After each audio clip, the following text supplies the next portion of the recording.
Ladies, welcome to the show. Yeah. So, before we kind of get started with our questions, I kind of wanted to define loss and our goals. And so, with science, I think loss is more than just miscarriage. There are so many other things like losing an embryo to a thaw, ectopic pregnancies, losing fallopian tubes, failed IVF cycles, etc. And I think loss looks different for all of us. And I kind of want to honor all of that. But I also don't want to really define it either for anybody. Do y'all have anything to add to that?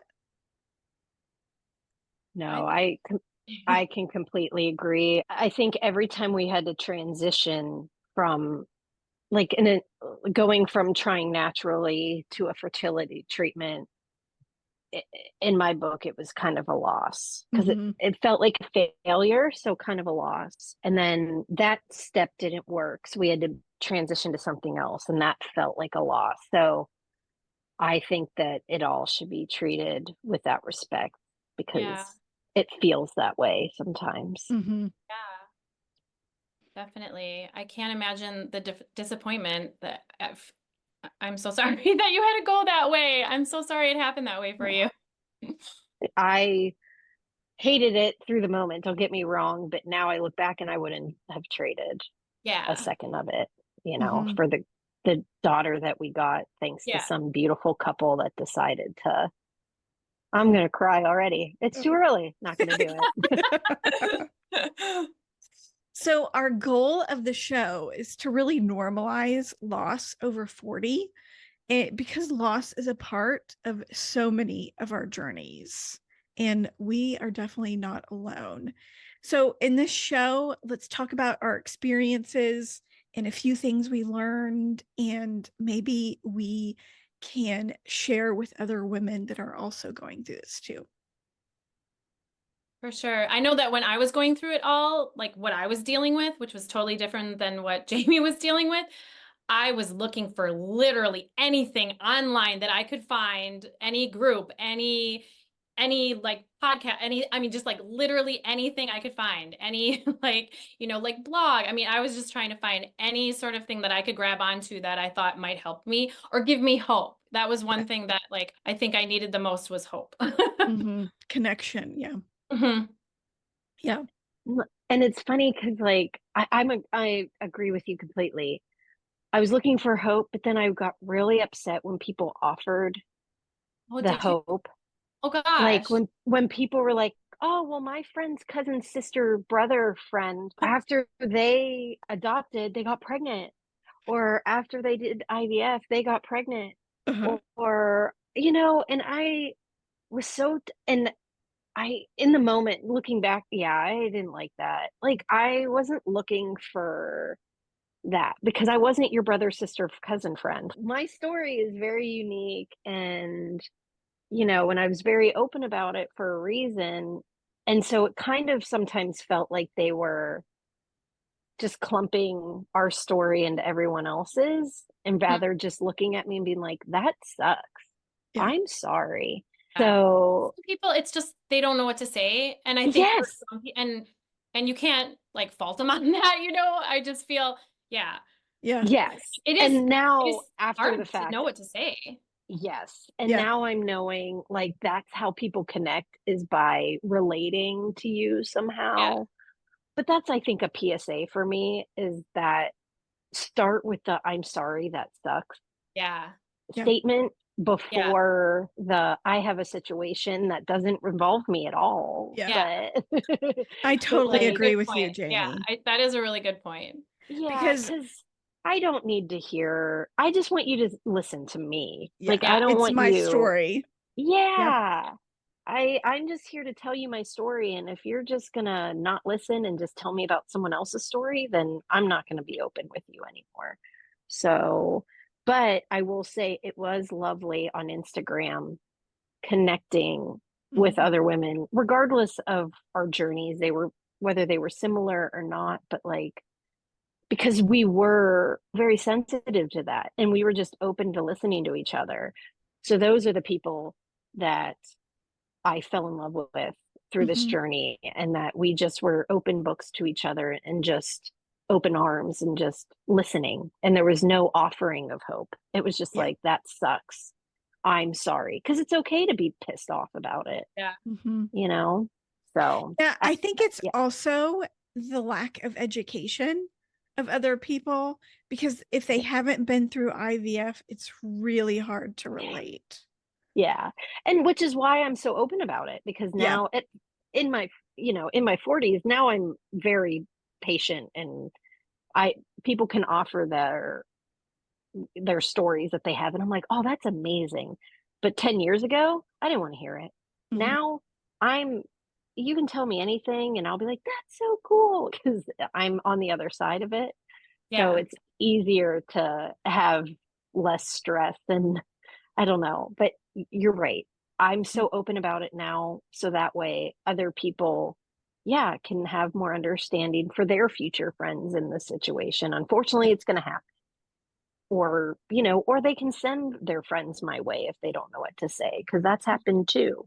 Yeah. I've had great connections with strangers through other friends, because yeah, because they were like, I don't know how to help you. I'm sorry, I love you, but I have a friend that does. Yeah. So Yeah. Mhm. yeah, so that's been lovely too. The internet is a beautiful thing for those reasons.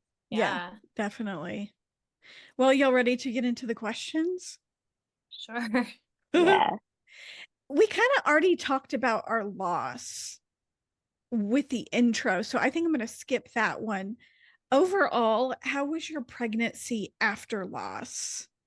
Jamey, you want to go first on that one? Yeah, it was surprisingly okay. Like, the first trimester was definitely scary for me, but it was easy, like, physically. I had a little bit of, like, food aversion, so I was very lucky. I always like to say that the universe owed me an easy Uh, pregnancy after everything, so I yeah. definitely got that. But I'll tell you, like, every time I peed, I was checking the toilet paper, Yeah. or yeah, the toilet or whatever, and we did have spotting. I'm not even I wanna say it was after we told family.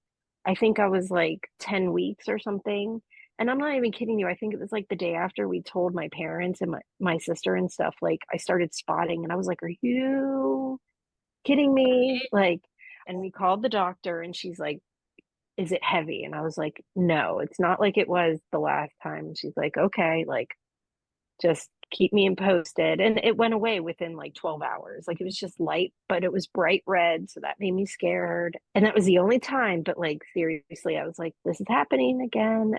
But it didn't. Obviously, she's here, she's downstairs. So the first trimester was definitely very scary. A lot of PTSD happening. But I don't know. It was something like, as soon as that 13, or I think it was more like 14 weeks, and I started feeling better and my energy was back. Like, I don't know, I just kind of went with it and just kind of kept my fingers crossed behind my back, hoping that all was good. And like I said, thankfully, because I was geriatric, we did get to see her. I think in the second trimester, we were still only like once a month with the maternal fetal medicine doctor, but it was still more than the regular OB. So we got to see her regularly, and everything was good. Everything was good. So that helped. So that's the perk, as I mentioned, the perk of being quote unquote geriatric is that you do get to see them a lot more often. We have so many sonogram pictures, which is amazing, both 3D, 4D, all the things. And so that was the perk. So if it weren't for that, I think I would have had a harder time with it. Mhm. Now, did you ask for those 4D scans? So we eventually went to like a place that had like the real like 4D, where like Okay. you could see. But so like at the maternal fetal medicine doctor, they have them, but they're not as good as Mm, yeah, those places that aren't covered by insurance. And so it was nice to see her outside of that, because then because at the ones at the place we actually had to pay for, you could see her eyelashes. Oh my And gosh, really? wow. I'm not even kidding you. And Oh, see her little hairs on the back of her Yeah. head, How and fun. it was Wow. insane. Cause like, in the ultrasound, they said, like, "It looks like she has eyelashes, but we're not really sure." But on the 4D one, like, you could see them. It Wow. was insane. So, yeah, so they did them at the maternal fetal medicine place, so Mhm. that was cool. Okay. Jenna, what about you? Overall, mentally, how was your pregnancy after loss? I had 4 miscarriages before, and I was not spotting, but I was like clots and like just blood, and I was just like, oh, it's another miscarriage again. Like I thought for sure it was. And so I just assumed it was a miscarriage. And then that same, like, or the next day, I was at, what was it called? City Museum in St. Louis with my kids. And I was like, oh, well, I'm already having a miscarriage. I'm going to go down this slide. And I went down this like big metal slide, which 5 minutes before I went down the slide, I was like, I wonder how many bones are broken here. And then I went down the slide and hit my hand, and I was like, oh my God, I just broke my hand. And then we're in the middle of something, and my husband's like running around playing. I'm like, no, I'm serious. I just broke my hand. And he's like, you serious? And then you had to go down another slide to get out. And I was like, I don't want to go down this slide. And I flew out, and then I broke my tail, and I broke my tail. So I had a broken hand and a broken tailbone, and I was like, like, just I thought I was having another miscarriage too, so there was like so much happening, and I was like, are you kidding me? And so we were on vacation, so I waited another like 2 days until we got back to Wisconsin. And then I went to the hospital, or the like walk-in clinic or whatever, and I was like, hi, I broke my hand and my tailbone, and I'm probably having a miscarriage. And they didn't think that I actually had a broken hand because I went 2 days with it. And I was like, no, you really need to x-ray it. So yes, broken hand, broken tailbone. And then they couldn't do an ultrasound, so I had to go to the hospital for that. And then they told me that the baby was fine, and that I had, and I'm so bad with pronunciations, like a subchorionic hemorrhage or something like Mm. Yep, that. that's it. Um, Yep. and so I was like, oh my God, thank God. I thought, just like all the other ones, she was a goner. Yeah. Like Yeah. I assumed the worst because it was a lot of Yep. blood. I mean, It is a lot of um, blood with those. yeah, and it slowly tapered off. But like you said, it is that PTSD where every time I went to the bathroom, I was just like, okay, okay, because it's so nerve-wracking. And one of the miscarriages I had, I made it to the 12-week where everybody's like, yay, and the percentage of, Mm. and if you've seen the heartbeat on the ultrasound, you have a such and such percentage of that it being successful. So I was already past all of that. And then I miscarried. So I didn't feel safe, honestly, for me until I was holding my baby. I Mhm. honestly didn't feel I had that PTSD, that like that I just didn't think it was actually going to happen until it actually did. Yeah. And that was like, I literally stayed up for the entire time I was in the hospital. I could not fall asleep because I had so much hormones and adrenaline and everything that I just sat there and held her and stared at her the entire time. My husband went to sleep, and I was like, okay. And I thought I'd go to sleep, but I couldn't go to sleep because I just couldn't believe she was there. I just couldn't believe she was there because after 4 losses like that, I just did not think it was going to happen. Yeah, I get that. Because all through my pregnancy, like halfway through, I finally kind of was okay, like this might really happen. But Yeah. I was just in disbelief the whole time. Like Yeah. we did a tour at the birthing center, and I laughed like on my drive home because I was like, these people actually think I'm going to give birth. Oh, I didn't even do one, Oh, you a tour. didn't? Mm-mm. Wow. I didn't believe that, because I didn't want to jinx it. So I didn't even Oh, do it. oh my Yeah, God. I get that. And Yeah. even now I'm like buying things, and it just feels weird. And the first time someone gave me a gift, I like looked at it and I was like, who is this for? Like Oh, it's just like it's so yeah. bizarre having so much like bad news, and Yeah. then now everything is working out. Your Yeah. brain is like, I don't understand. I don't Yeah. understand. And it wants to protect you too at the same time. Yeah. Exactly. just in case. Like, Yep. even though there's no just in case, but like just in case, that's what it's Yes. thinking for you. Yeah, definitely. And how do you think your pregnancy was different because you experienced loss? Jenna, you want to take that one? You're like, have Jenna do it because she'll forget the question later. Oh, I feel like I already answered that question. But I think the pictures are so important. I love looking back at the pictures Mhm. because I just think everybody should take as many pictures, even though you feel like, please don't take my picture. Oh my God, I'm huge. Just take the picture because I love looking back at those pictures. I Yeah, absolutely do because you just can't take enough pictures. Seriously. mhm. I But I agree. do have a question, Jenna, because you were pregnant 4 times before that one. Like, was there anything physically different at 43 than your other ones that were you Well, stronger? Were you I had hyperemesis, so I okay? was throwing up all the time, which was a new thing for me. So that was quite Oh, unfortunate. I did have the gestational diabetes with my 9-year-old also. So I did know I was probably going to have that. I was lucky I was able to keep it under control just by my diet. But as far as the difference in even when I was 17, I don't feel like there was any difference as far as like my energy or anything like that. I literally was like, I'm pregnant. I wasn't one of those people that was like, I love being pregnant. I was like, this sucks. Like, this is going to be worth it. But like, I just was in pain, my back hurt, like all the things that come with it.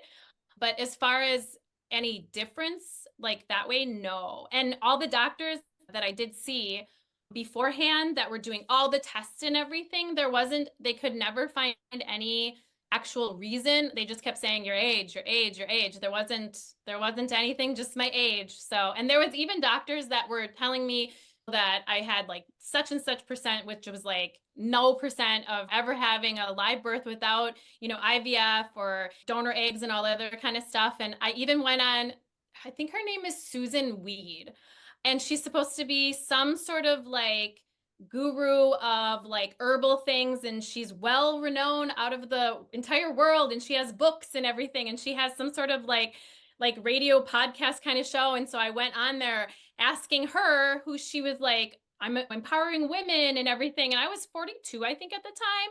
And she was like, oh, your eggs are too old. You're not going to be able to have a baby. And I was like, oh my God, I took her books, and I love books, by the way, worked at the library. I love books. I threw all her books in the garbage because I was like, trash. seriously, and all Uh-huh. I asked her was like, do you have any recommendations of herbs I could take? And she went on to tell me that I was too old and my eggs were too old. And I was like, Mhm. oh my God. Jamie, do you want to add anything to that question? How do you think I your mean, pregnancy was different because you experienced loss? I never experienced really pregnancy before because our losses were always very early. Hmm. Thankfully, I don't know if that makes sense, but we never saw a heartbeat ever. So I don't know how it would have been different, but I loved being pregnant. I Oh, honestly, you were lucky. I like I said, the universe owed me a little bit of something, something. They gave me a good pregnancy and a really good baby. So I really don't have much to add because I didn't know what to expect or how or anything to compare it to. I will say that my younger sister, who's had 3 kids, her pregnancies were always a little hard because, yeah, she was always nauseous and a little sick. So I wasn't looking forward to that, assuming that I was going to feel the same way. Again, genetics, but I never had the fraction of the sickness or the nausea that she had. So I loved being pregnant. I really did. That's so lucky. Well, Jamie, what were some of your thoughts that helped you through pregnancy? All like the only thing that I can think of is honestly, I think it was my age that was in my favor because I had a lot more patience in general. I didn't care as much about anything, like anything. Like Mhm. I was just more willing to hang out, relax, just be on the couch or just I was such an avid runner when we started trying to our family when we 1st got married. I loved running marathons and you know, it got to the point where I was told that my running marathons was causing my infertility, which is not true. Don't ever listen to anybody Mm-mm. if they tell you that. So I think just like not caring about anything, honestly, just like helped me because I didn't care what I ate, to be honest. Like, I did have an image of before I got pregnant, like I was going to eat healthy. I wanted to be a healthy pregnant person. But then when I had these food aversions, all I could eat was like bread and pizza and crackers. And I had a little bit of guilt about that. And I talked to the doctor, and she's like, if you're keeping food in, you're good. Like, take your multivitamin, take your, you know, you'll eventually even out everything. Your baby's getting what the baby needs. And I was like, okay, okay.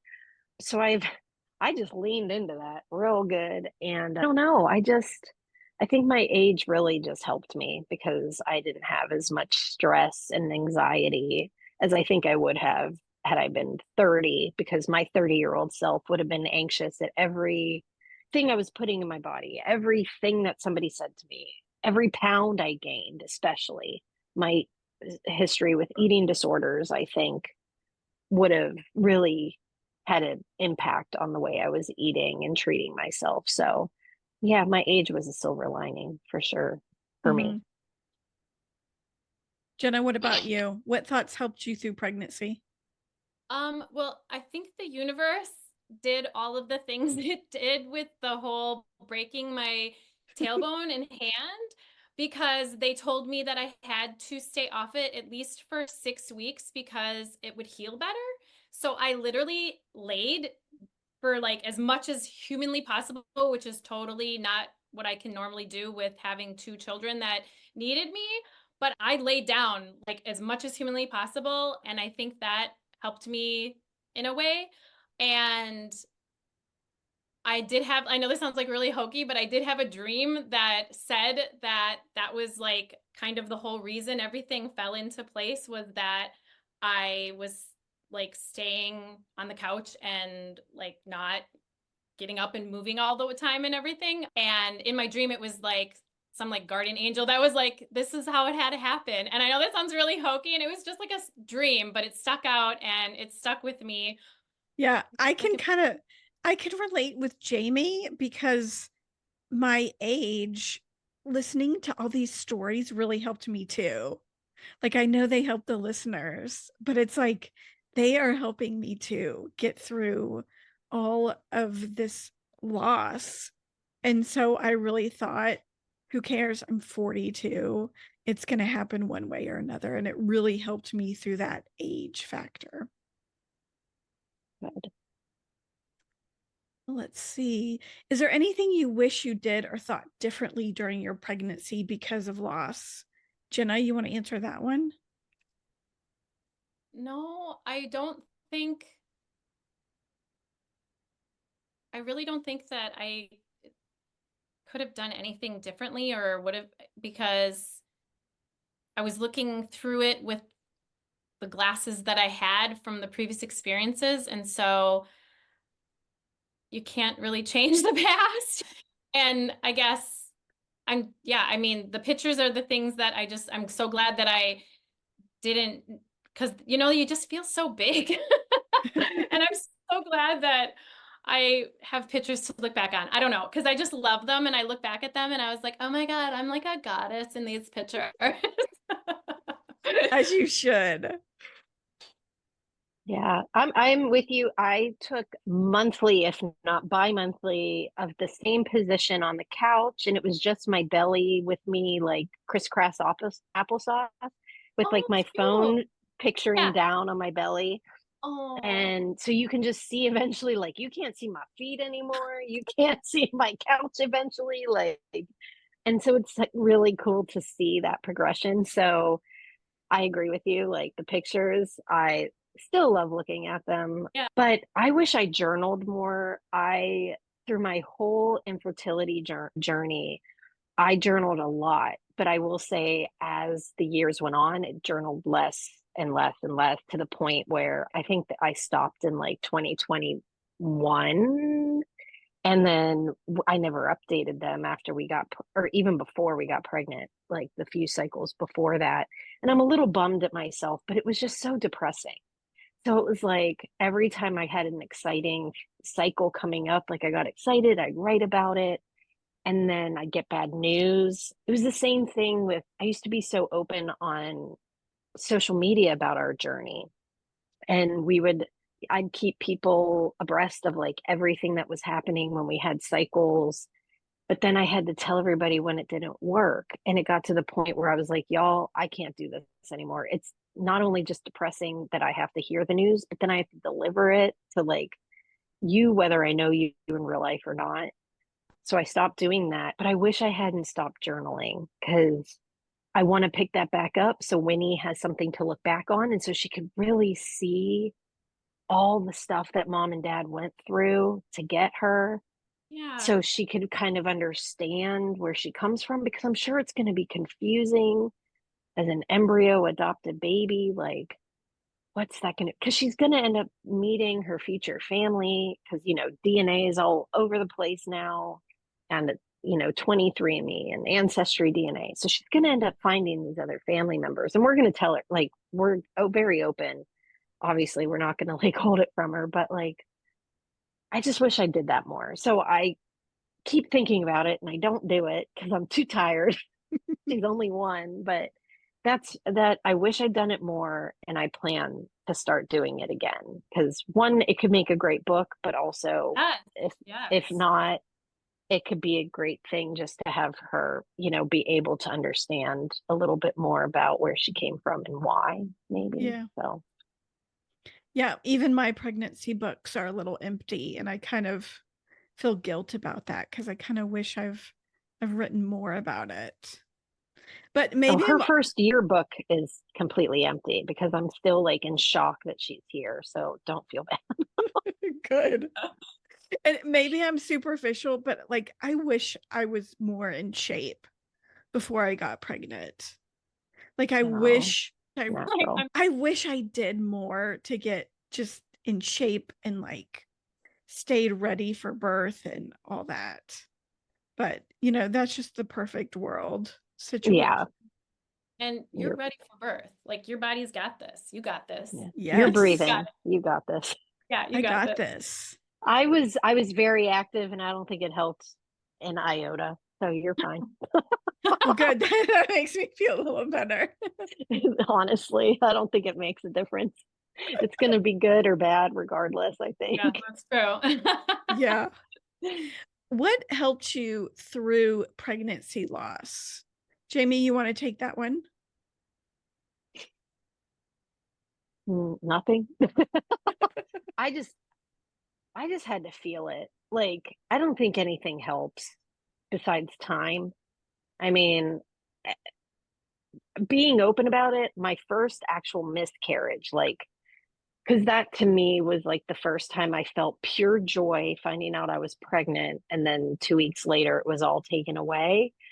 Like, that to me was the first time where, I don't know, like I really grieved our journey in general. I think it all hit me like, oh, this might not ever happen. And it took me a while to be open with it to people beyond family. And when it was amazing that people were like, oh yeah, I had a miscarriage, or yeah, I had, more people were open with me. And I was like, I understand not everybody wants to blast it on social media or call a friend when it's happening, but also like, I don't know, I definitely would have felt less alone in the actual moment if I knew who to call when it was happening.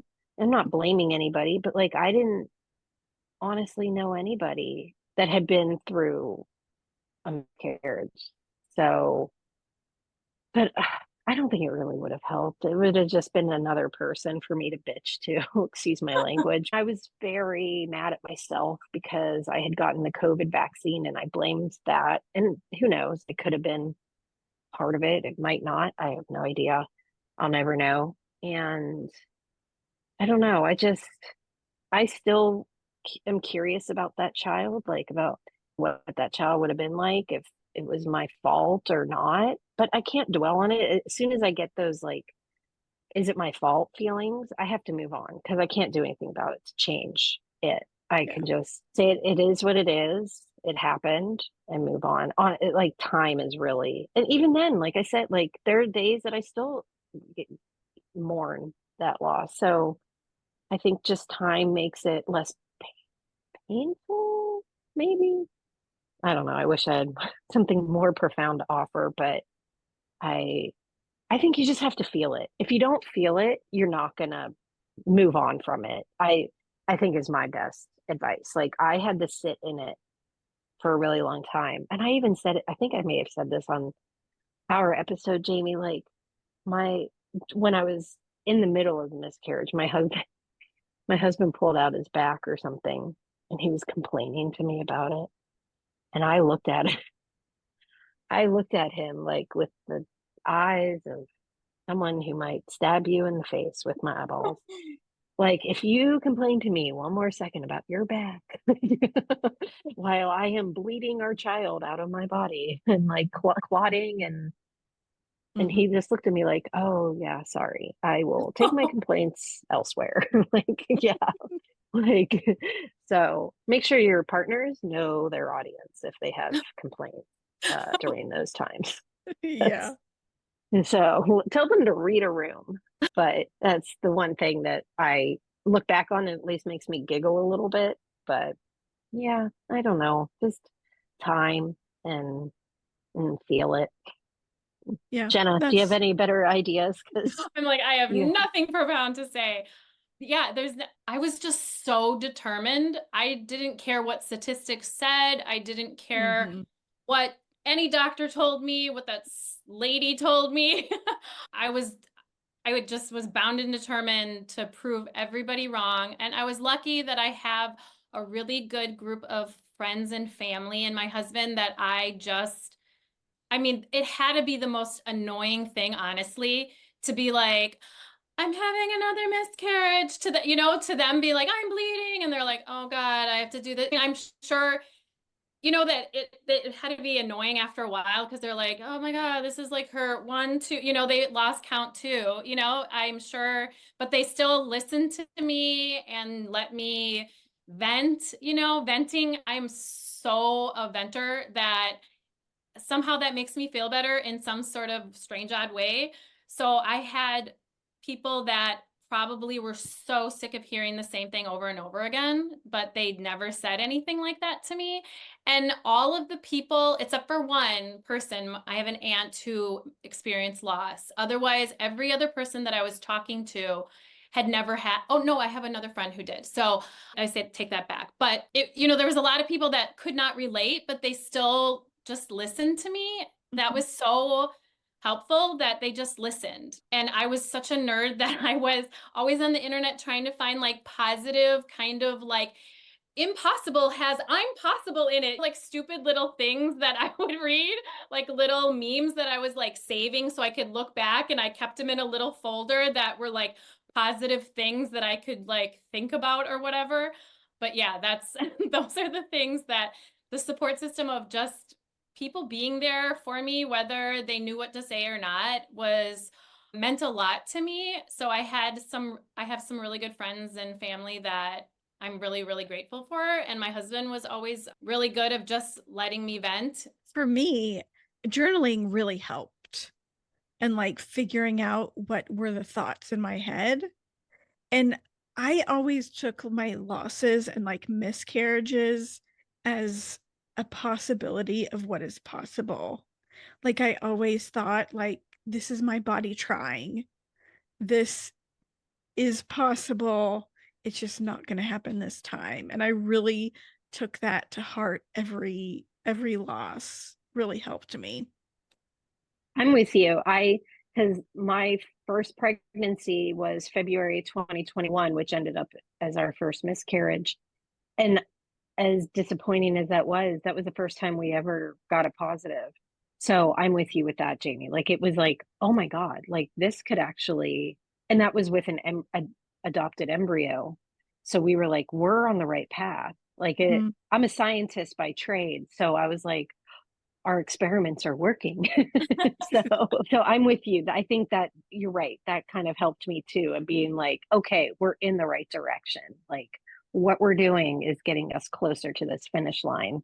Yeah, Yeah, it and didn't hearing make it easier. Oh, sorry, Jenna. No. Oh, It no, didn't I'm make it sorry. easier. I still grieved, but I Yes. still had those thoughts that really helped me move forward. Yeah, I Yes. was the thoughts to move forward and reading other people's experiences. And I'm a big nerd where I'm on like every support group possible, right? On Facebook, like I'm on so many like support groups. And so I always just kept thinking for me, because my journey was different than your guys, was that like I just needed one golden egg, like one egg, and that's all I needed. And that miracles happen every day. And so I just kept thinking that kind of thought process and reading people's stories of like this, where they had the loss and then it was successful. Like for me, because my journey was so different than your guys' journey, but I just kept trying to be as positive as I could about it all and keep thinking that it just took one egg, just one. Yep. Yep, I love that. Now, is there any silver lining from pregnancy after loss, like lessons learned or takeaways, anything positive, if that is possible? Jenna, what do you think? I think it also was the age too that I soaked up every second with a newborn and with a baby, and I knew that this too shall pass. So I held her like she hardly was ever put down. But I feel like that also was my age too. But I just soaked up every minute of it because it was such a miracle that it happened. What I mean, I was just so grateful that I don't know if that was from the loss or my age, but yeah, I just soaked up every minute because it was just it finally happened. Finally had I kept saying like I had my take home baby. I always wish not just to get pregnant, but to get pregnant to have a take home baby. Like it's so dumb, but I had my take home baby. Oh, And I oh. soaked up as every minute of it. I was so like even when my back was hurting like after I had her and I'd be like when I'd lay her down, I'd be like I don't care because I'm laying her down. I'm so glad that my back hurts because like in the sense that I have a reason that my back hurts and I'm laying her down. And it didn't seem as bad. Hmm. Well, 100% agree with Jenna. Like the age thing, as I mentioned before, was a secret silver lining, but also because I was at my job for, at the time, I guess 15 years, I had so much leave. I worked for the government, so like I have all this leave built up, and we have FMLA in place. We didn't have maternity leave at the time. So I took 6 months. I was like, bye. Like, I've given you 15 years of my life. I am not going to feel bad for walking out of here for 6 months and going and bonding with this little baby I've been working so hard for. And so, yeah, that's where I think the silver lining of being 41 was. I had zero guilt about it. I think I went back a little bit too early at one point. I tried to go back. She was born in May, and in August, no, in September, I said I could come back to do like testimonies for court. I work in law enforcement, and it didn't work out. It was too stressful. So then I ended up pulling back and being like, nope, never mind. That wasn't, I can't do this. And they were understanding because, listen, I've been with them for so long and they know my journey because I'm open about it. And so they were like, nope, you stay home. You're good. We'll figure it out. And so, yeah, I think, and I've tried to tell my younger coworkers, like, don't be afraid to take the extra time if you can. Like, it's worth every second. It was harder coming back maybe after 6 months of being Yeah. gone. It took me a month to get my bearings and, you know, settle and not watching the daycare app for every second of the day. But yeah, I think having that, I don't care what anyone else thinks. I'm going to take this time off was a silver lining for that. So, Yeah, yeah. definitely. I'm not sure this podcast would be here if I didn't have all that loss, honestly, because Yeah. it really helped me move forward. And yeah.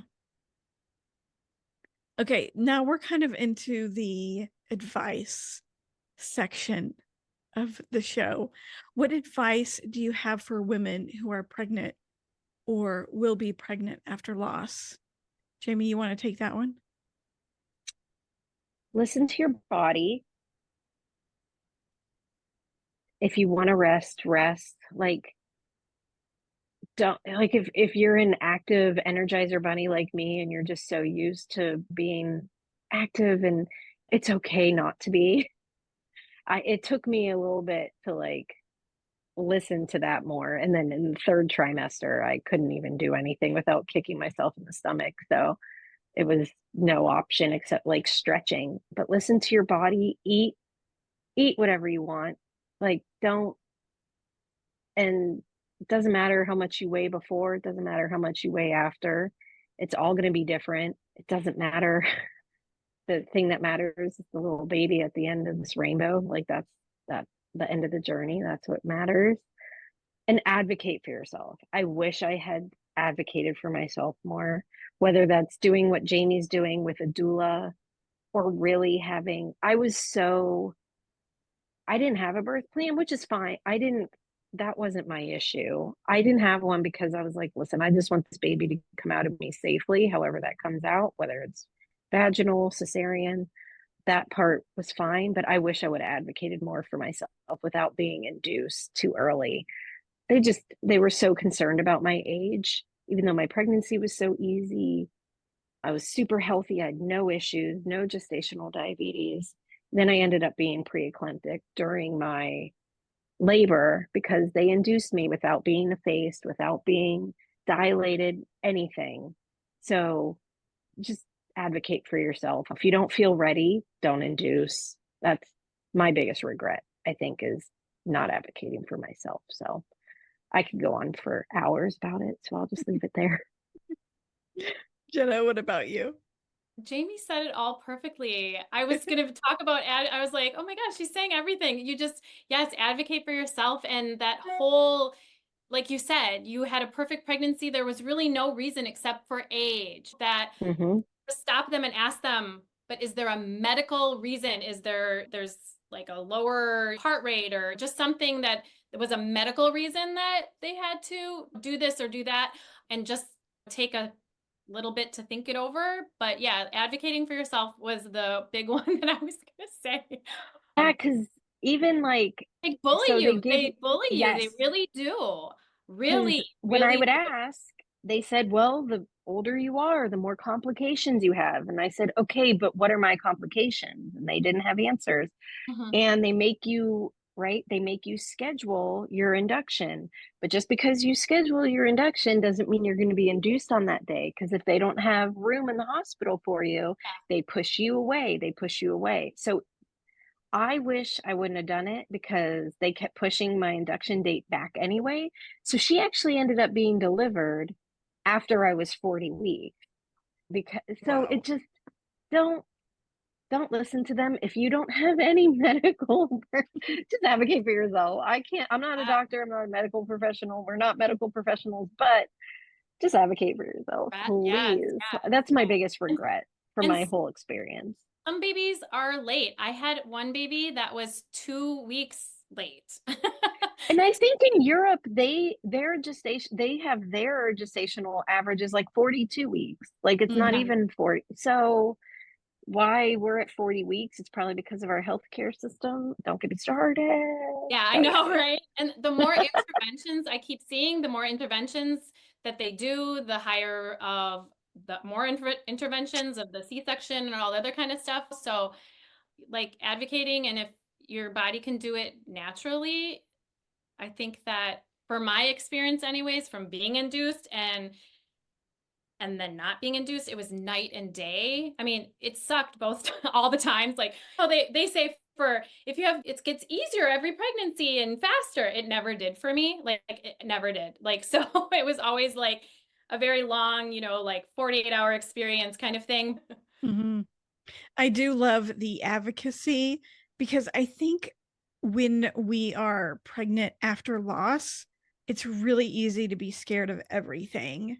Because I know Yeah. I'm really feeling that right now. And so advocating for yourself is a huge one. But I think also, like for me, I was so worried, so anxious about everything going wrong. I think figuring out those thoughts and just pushing through the pregnancy to try and enjoy it, because I think your experience of pregnancy can be swayed, good or bad, just based on how anxious you are. And I think that can affect the baby. So I think kind of all of it is good too. Our next question is, what is your advice for those women who are struggling during pregnancy after loss?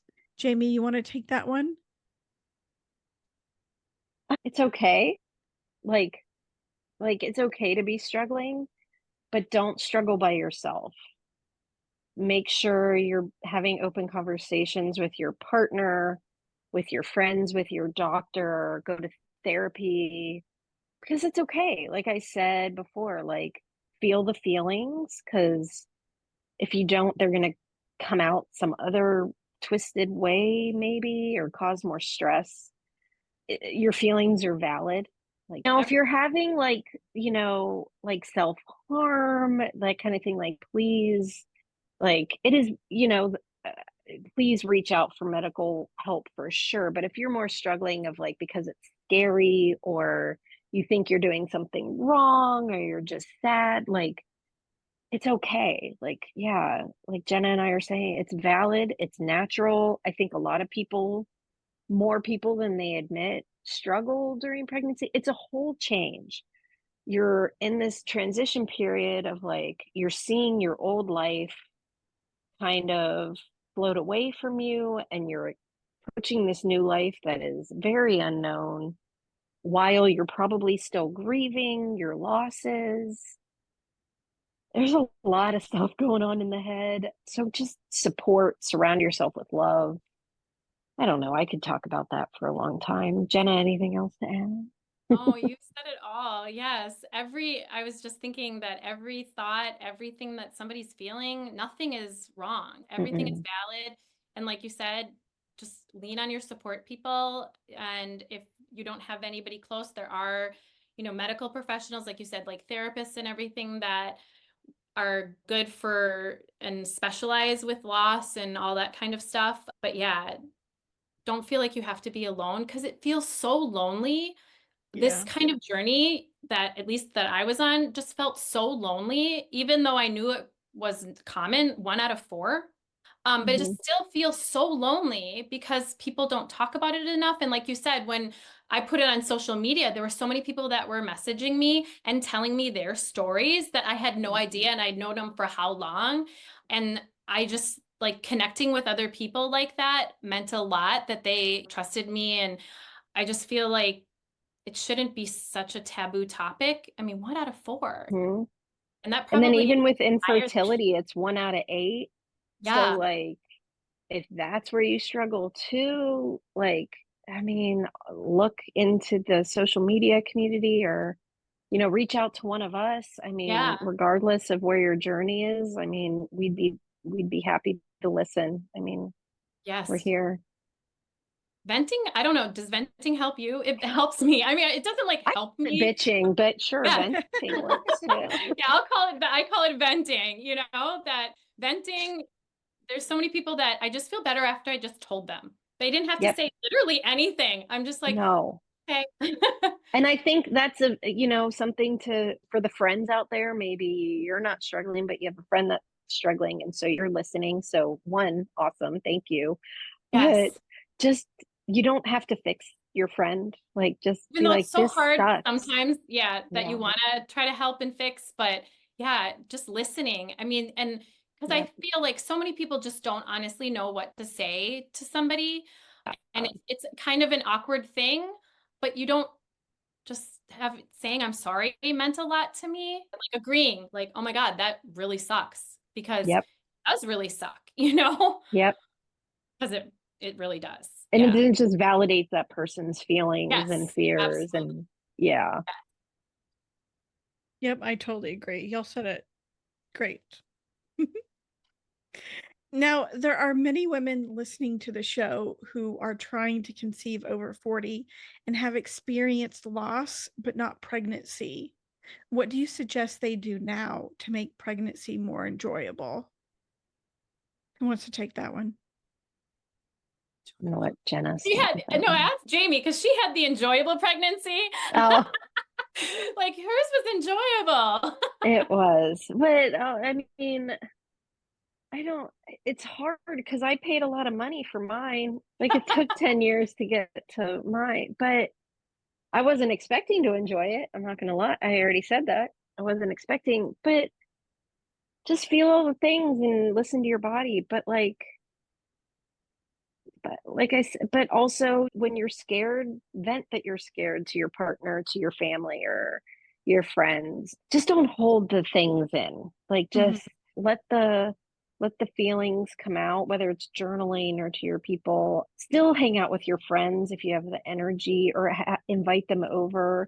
I think that's one thing I didn't do enough of. I think I was just so comfortable being on the couch and I missed out on some stuff that kind of I didn't see a lot of people, and that was kind of a bummer. I think I totally did that. I think while I was Okay. trying to conceive, I closed everyone off Yeah. just because of the Yeah. pain, and I said no one else understood what I was going through, and I don't know that that was the right thing to do.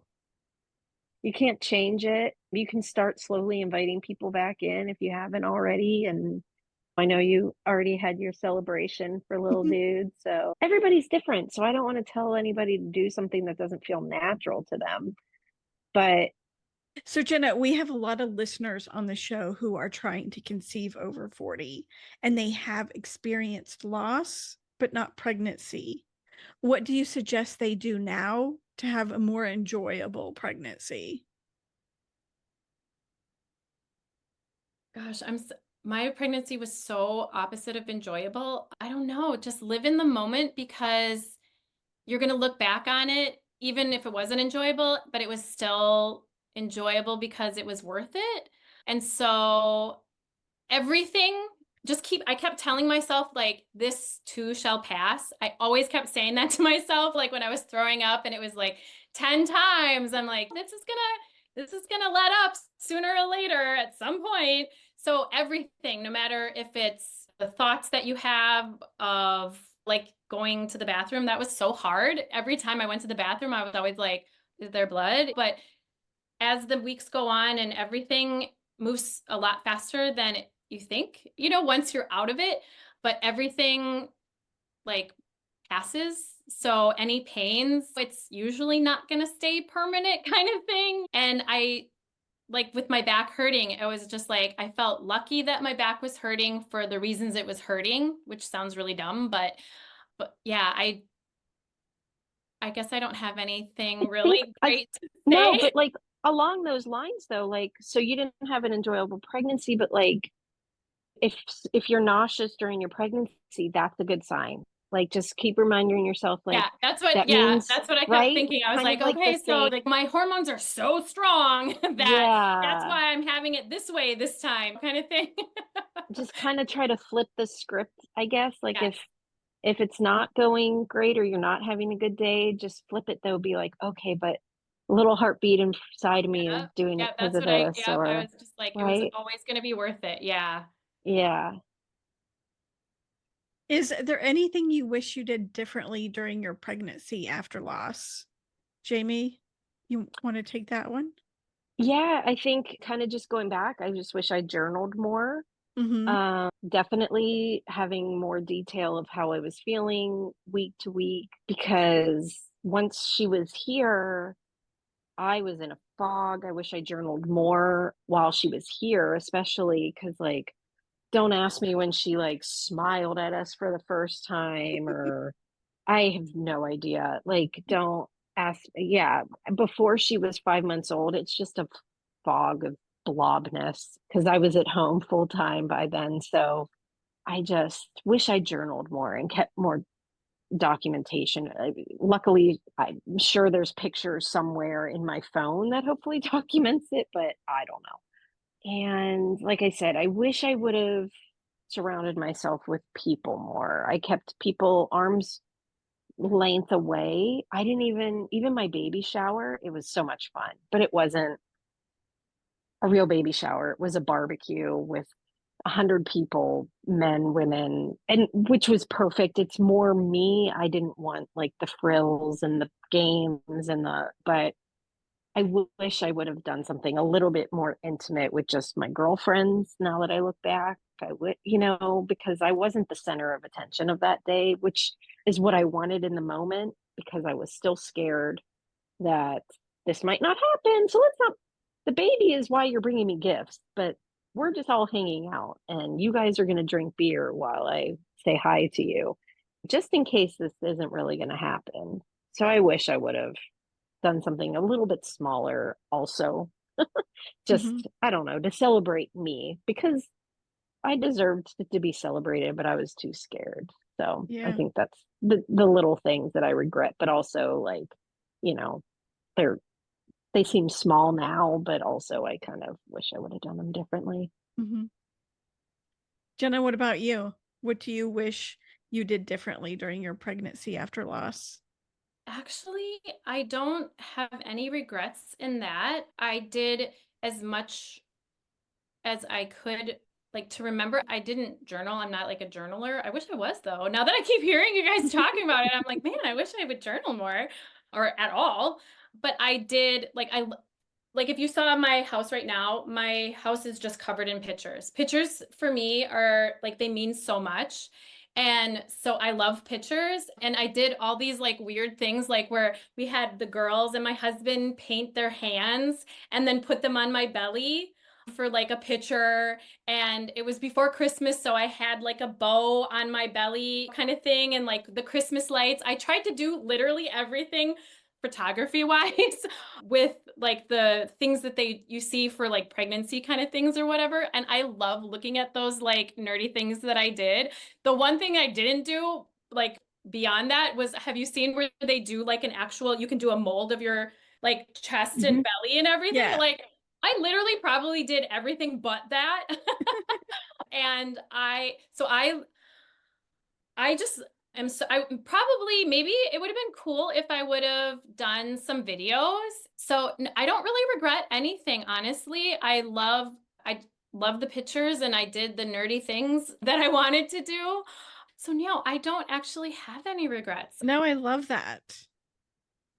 Those are things that I kind of think about too. Like, I think now that I'm coming to the end of my pregnancy, even though I've complained about my pregnancy, Yeah. I'm also like, oh my gosh, I'm really sad it's ending too. Yeah. I miss it so much. I think about that it's been over a year and I barely remember it though. Like it's so sad. And I'm like, oh, like I just want to be pregnant so I can remember what it was like with Winnie, but I don't need another kid yet. But like I want to remember what it was like with Winnie. Something that I did after she was born, it was kind of on the lines of what Jenna was saying, is I started Winnie a Gmail account Oh my gosh, yes, and yes. so it's, Sent anything, but I opened one. I did, and I started sending her things, but it also has the documents that I think that she'll need one day, Oh, okay. like, Yeah. and so that was something my friends told me. They'd be like, like, oh, you walked today, and that was it, like Yeah. type of thing. I did not do that. I forgot 2 weeks ago she started walking, and I did not send her anything, so I should probably do that. But yeah, so if anybody's looking for an easy idea on like how to Yes, document yes. I things, set all it's that up and I yeah. hardly sent any. I'm so bad. But I have like a running kind of thing on my phone. When kids say like really, really cute things, I like will Oh, save it in my phone. So I have that's this like cute. cute things that so and so said, and I just keep adding to it. That's And so it's cute to cute. look back at that because kids say like sometimes the cutest stuff. The So darndest, yeah, right? they do. And so I do have that. But yeah, I did set up the email and really never utilized that like I should. Our next question is, what do you wish more women people knew about pregnancy after loss? Jenna, you want to take that one? I guess I would think that because people are kind, but I like that they kind of, I guess that's really hard. That no matter what you say, it's not like, because I was kind of morbid in the beginning, that I was just like, well, if I miscarry now, and I think that people were probably like shocked at what I would say. I know my mom was like, don't say that. But like for me, for some reason, I just like, I don't know. I had to like try to like organize my thoughts, and I said a lot of them out loud. And I guess for other people, I feel like just listening. I feel like listening is so important, and just letting whatever that person has to say, if it's totally weird or not, just being like, oh, and not like, oh, wow, you're crazy and you need to go see a therapist right now, but just listening and giving people the grace, because it is a completely different journey than just I'm pregnant and it just happened perfectly and like that kind of thing. It is a lot of a different journey. And all of a sudden some weird thoughts are going to come into your head, and none of them are wrong, kind of thing. I mean, unless you're going to hurt yourself or something, like you're feeling depressed. Don't get me wrong, disclaimer on that one. But just to accept whatever they have to say, because it is a lot different journey than some other people have been on, and nothing is invalid. Everything counts, if that makes any sense. Yeah. Jamey, do you have anything to add? No, I think that Jenna pretty much said it. Just whether it's a friend or yourself going through it. Yeah, I mean, if you're completely joyful throughout the whole process, that's great. You're not forgetting your previous losses. You're allowed to celebrate. You're allowed to be scared. Both can be true at the same time. It's okay to ask the questions to the doctor, and it's okay not to agree. It's okay to get a second opinion on things if you're not. Just listen to your body. It's whatever you're feeling is valid, and that's whether you're pregnant without losses or not. I just, I think it's harder to think that after all the losses. Sometimes we start doubting what our body's thinking or doing, and our brains take over. So maybe try to just stay connected to your body and don't let the brain mess with you Get in too the much. way, yeah. Yeah. Yeah. I found a lot of people would stop asking me questions, like because they knew that I had experienced so much loss. They wouldn't Okay. ask me about my pregnancy. Oh, And wow. Huh. I just wanted to say no, like I need You some want to space celebrate it. Yeah. sometimes, but yeah, let's celebrate what is Yeah. happening right now and still Yeah. ask me questions. Like let the pregnant person take the lead. Like if you ask the question and they say, I'm sorry, I don't want to talk about it, then respect that. Yeah. But always ask. Yeah, definitely always just ask how they are. Yeah. And as a maybe general opener for Yeah. And what haven't we discussed that we should be talking about more of when it comes to pregnancy after loss? Jamey, what do you think? sure. It's not your fault. The things that happened beforehand still matter. I just, regardless of like what the losses were from, if it was IVF, just a just a just a run of the mill miscarriage, whatever you want to consider them, whether it's a stillbirth. I want people to keep asking the questions, keep advocating for themselves, but don't let the doctors bully you. So I feel like at our age, doctors like to fear monger us with that we're old and we don't know what we're doing because we're so old and decrepit. I don't know. Just don't let them do that to you. That's the only, like, that's the one thing that, I'll talk about all day is just like, that's probably my biggest regret is just relying on their professional opinion on me having to go before 40 weeks, even though she ended up being born after 40 weeks. Weird. So yeah. Yeah. Jenna, do you have anything to add? I want to that it's possible that you keep Yeah. going, that you don't give up. If that's how you if there's something that you think about all the time and you can't stop thinking about it and it means something to you, don't let statistics or other people say you're too old or because there are other avenues, there are so many other things and different ways that just not to give up, if that there is hope in some way, shape or form, just that it's possible, that it's possible. Because when you get, especially when I had 4 losses in a row, I never gave up. I never gave up. I just kept thinking that it was possible.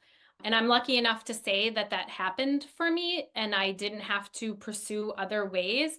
But if it didn't happen, like if just not to give up on your dreams, that the way you guys had a different journey and you didn't give up on your dreams, and look at where you are now, and Yep. you're never going to regret the way you went. You're never going to regret that ever. So if Nope.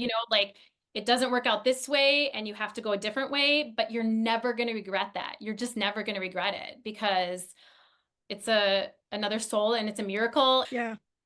I think we should be talking more about the loss experience. I think sometimes we do get pregnant and just forget about all of our losses. And I think as women, I would just love to keep that conversation going. And that, more as a community, let's keep talking about it. And everybody else, I would love them to understand all the different types of loss and what it might be like and what they might be able to experience and really to have a better experience through it. Yeah. Talking about Same. it. Yeah. Because yeah, there's so many people that you can connect with and that you had no idea kind of went through something similar, and talking about it and making it not so taboo and make because people are so like I Mhm. think the more you talk about it, then it's not someday, hopefully. That is so weird because it is so common, and talking about it, I don't want to say normalizes it, but I don't know, it just makes you feel not so alone. Okay. Jamey, would you like to tell us where listeners can connect with you on social media? Yeah, I'm on Instagram. It's private, but if you just, shoot me a message that you heard our story here, it's James82 underscore. You can find me on Instagram. Jenna, what about you? I'm on Instagram, Snapchat, on Facebook.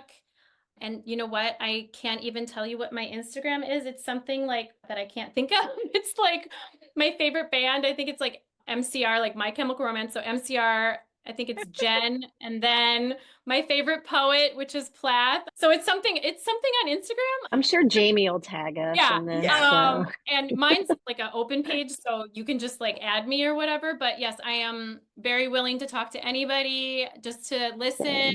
because I have been there. Ladies, this was such a tough topic, but I think we successfully talked about it without being like super sad. So Yeah. thank I you for agree. that. This has been such a fun conversation. Thanks for having me. Yeah, thanks for asking me back. This is nice. Yeah.